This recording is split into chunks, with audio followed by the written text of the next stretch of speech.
জি 24 ঘন্টায় আপনাদের স্বাগত। আপনাদের সঙ্গে আমি শুভদীপ। শুরু করছি খবর সারাদিন। সুজয় কৃষ্ণ ভদ্র ওরফে কালীঘাটের কাকুকে নিজাম প্যালেসে নিয়ে আসা হয়েছে। অস্বস্তি বেড়েছে গতকালই। নিয়োগ দুর্নীতি মামলায় শনিবার পর্যন্ত সিবিআই হেফাজতে নির্দেশ দিয়েছে আদালত। আর আদালতের এই নির্দেশের পরেই তৎপর হয় কেন্দ্রীয় গোয়েন্দা সংস্থা। গতকাল রাতেই প্রেসিডেন্সি জেল থেকে সুজয় কৃষ্ণ ভদ্রকে বের করা হয়। সেখান থেকে অ্যাম্বুলেন্সে করে নিয়ে আসা হয় জোকা ইএসআই হাসপাতালে। সেখানে স্বাস্থ্য পরীক্ষার পর নিজাম প্যালেসে, এই মুহূর্তে নিজাম প্যালেসেই রয়েছেন সুজয় কৃষ্ণ ভদ্র ওরফে কালীঘাটের কাকু। তাকে জিজ্ঞাসাবাদ করবেন সিবিআই আধিকারিকরা।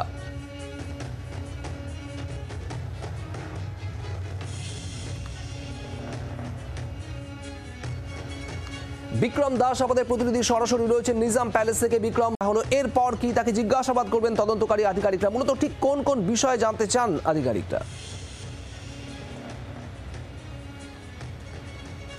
দেখো, আজ আর কিছুক্ষণ বাদ থেকেই কিন্তু সুজয় কৃষ্ণ ভদ্র ওরফে কালীঘাটের কাকুকে জিজ্ঞাসাবাদ শুরু করে দেবেন তদন্তকারী আধিকারিকরা। কারণ তোমাকে জানাবো যে গতকাল সিবিআই বিশেষ আদালতে সুজয় কৃষ্ণ ভদ্রকে জেল থেকে ভার্চুয়ালি পেশ করার পরই তাকে শোন অ্যারেস্ট করা হয় সিবিআইয়ের তরফ থেকে, এবং সিবিআইয়ের তরফ থেকে বলা হয়, আর্জি জানানো হয় তাকে নিজেদের হেফাজতে নিয়ে জিজ্ঞাসাবাদের জন্য। এরপরই কিন্তু আদালত অত্যন্ত কড়াভাবে একটি নির্দেশ দেয়। কারণ এর আগে, অর্থাৎ গতকালের আগে 6 বার প্রোডাকশন ওয়ারেন্ট এড়িয়ে গিয়েছিল সুজয় কৃষ্ণ ভদ্র, অর্থাৎ তাকে কিন্তু পেশই করা হয়নি। তিনি অসুস্থ রয়েছেন বলে তাকে জেল হাসপাতালে ভর্তি রাখা ছিল। এই পরিস্থিতিতে গতকাল বিচারক তিনি নির্দেশ দেন যে সুজয় কৃষ্ণ ভদ্রকে জেল হাসপাতাল থেকে স্থানান্তরিত করিয়ে কোনো কেন্দ্রীয় হাসপাতালে তার স্বাস্থ্য পরীক্ষা করাতে হবে, এবং সেখান থেকে অনুমতি পেলে সিবিআই সেই কেন্দ্রীয় হাসপাতাল থেকেই কিন্তু কার্যত সুজয় কৃষ্ণ ভদ্রকে হেফাজতে নিতে পারবে।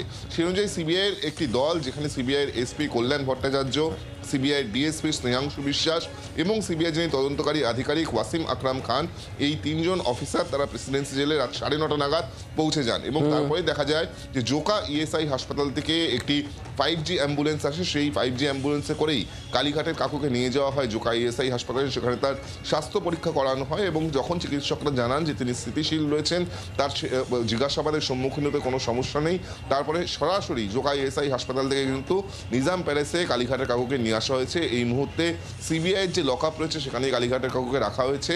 তাকে আর কিছুক্ষণ বাদেই জিজ্ঞাসাবাদ শুরু করা হবে, যেটা সিবিআই সূত্রের খবর।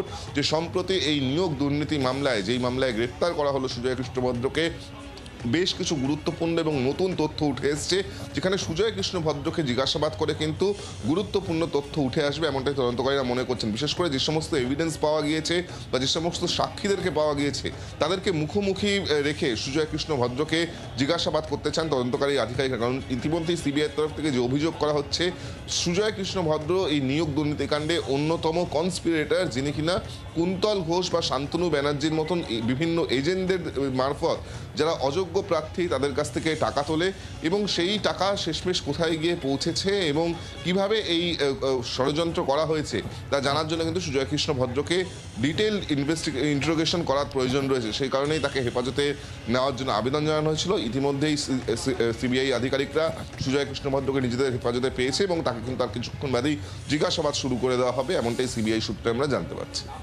ধন্যবাদ বিক্রম, তুমি নজর রাখো। অর্থাৎ শনিবার পর্যন্ত হেফাজতে পেয়েছে সিবিআই আধিকারিকরা, এবং এই সময়ের মধ্যে সুজয় কৃষ্ণ ভদ্রকে জিজ্ঞাসাবাদ চালিয়ে যেতে চান সিবিআই আধিকারিকরা। একাধিক তথ্য তার কাছ থেকে বার করতে চান তদন্তকারী আধিকারিকরা।